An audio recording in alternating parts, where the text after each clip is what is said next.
With Gears of War, it was so easy to feel great about games.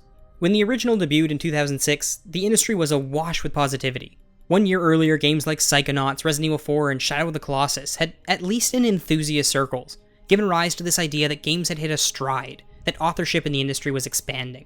We were talking about pacing, using mechanics for multiple kinds of gameplay, and beating people over the head saying, look, games are art. In the same breath, you might have been talking about Gears of War or the unproven, possibly doomed Wii. In a way, the ultimate success of Wii Sports made it easy to ignore the ultra-violent Gears game, because at that moment it was so obvious that all games were different. We could have our cake and eat it too. Today things are a bit different. There's still industry-wide positivity about where we're headed, but there's a newfound skepticism of AAA games.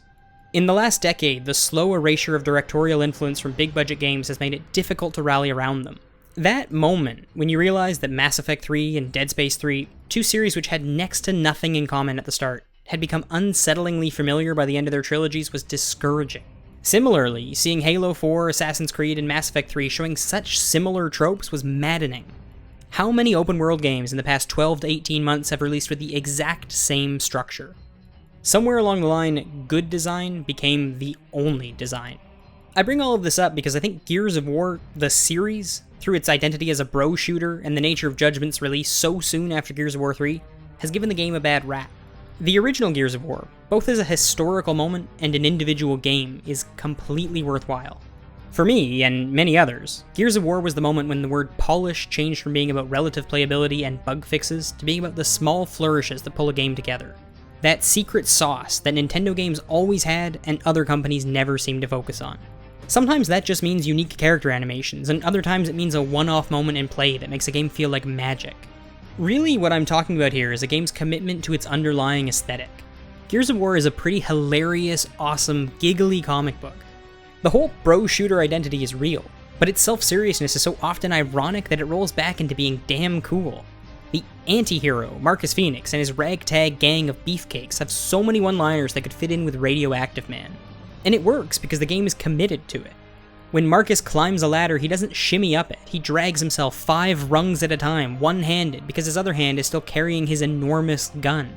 It feels silly to bring it up in an academic sense, but when you clear a checkpoint, the game inexplicably strums an electric guitar. All clear. This over-the-top sound effect goes beyond merely matching the aesthetic of the game. It speaks to it. It informs you how you're supposed to react when you finish a section, as opposed to simply notifying you that you have.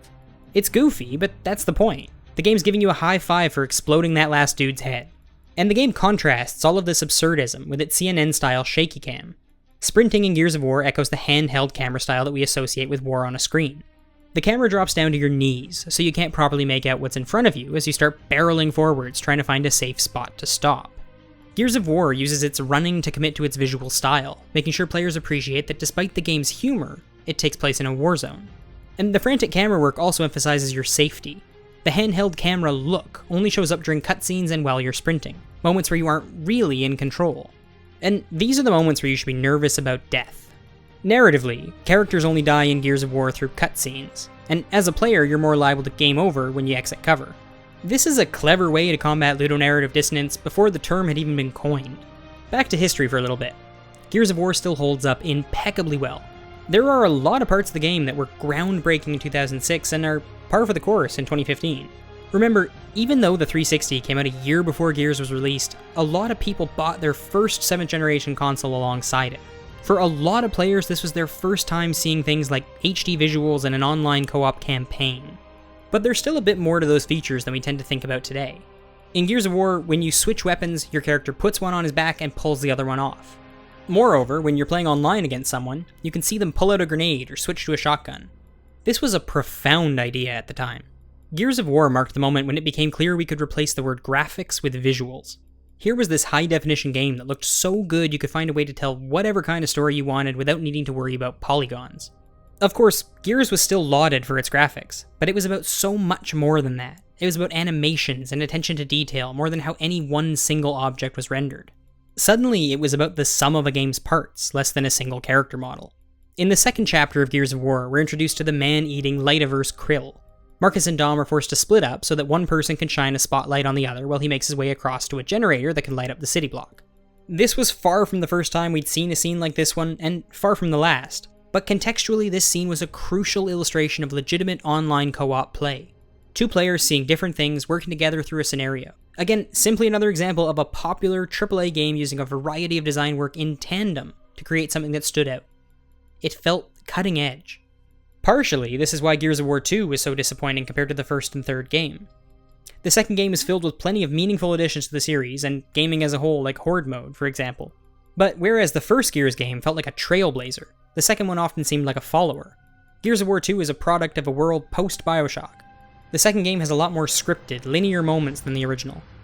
Make no mistake, the first Gears is still straightforward, but it's a more cohesive game whose world building and level design work together, instead of being shoehorned into one. Like so many director's cuts, final cuts, and extended editions in the film industry, before writing this I played through Gears of War Ultimate Edition. The burning question is of course which version of the game should you play if you're coming to it for the first time. Is this the best version of the game? And maybe not. Historically speaking, no. They've just fixed too much of it. The frame rate is better and it's much, much less grey. There's a cleanness to the Ultimate Edition that makes several of the game's set pieces look less decrepit. In some areas, the lighting is so vastly improved that the level takes on a whole new meaning. The flip side of this is that similarly textured areas in the original game suddenly look distinct in the new version. There are also a few cutscenes where I think changes made to the video editing, as well as the added visual details, altered the scenes to feel more warlike than the comic book style of the original. That being said, it's nothing so pronounced that I'd say the game is worse for it, just ever so slightly different. Gears of War Ultimate Edition is a great version of the game. Don't let my belly aching about preservation dissuade you if you want to play it. I bring it up because I think it's the most interesting and important aspect of a remake.